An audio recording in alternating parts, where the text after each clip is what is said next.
गजपति जिला मोहना ब्लॉक रे आज प्रार्थीपत्र दाखल द्वितीय दिवस अनुष्ठित होईछि। आज द्वितीय दिवस रे बीजेडी बहु पुराना नेता माने ब्लॉक कार्यालय को आसे निजर प्रार्थीपत्र दाखल करथिले। प्रार्थीपत्र दाखल करिबा नेता मध्य रे पूर्वतन ब्लॉक अध्यक्ष रामदला बेहेरा, पूर्वतन सरपंच हाड़िया कंद प्रमुख थिबा जणा पड़िछि।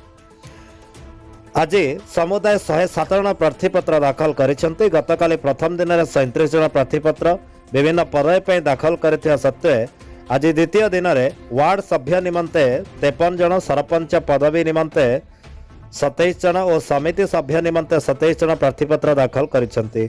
आज द्वितीय दिवस रे समुदाय 107 प्रार्थीपत्र दाखल करिसेंती। एहा सह केतेक पंचायत रे भोटर लिस्ट व्यतिक्रम थिबारु ब्लॉक सम्मुख रे हो हल्ला देखिया को मिलिथिला।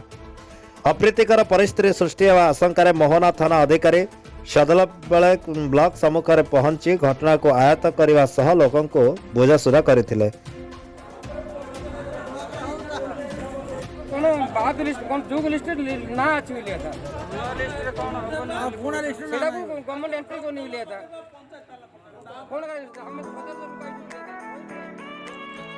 मोहनारू गणेश विषय का रिपोर्ट न्यूज 5 ओडिशा।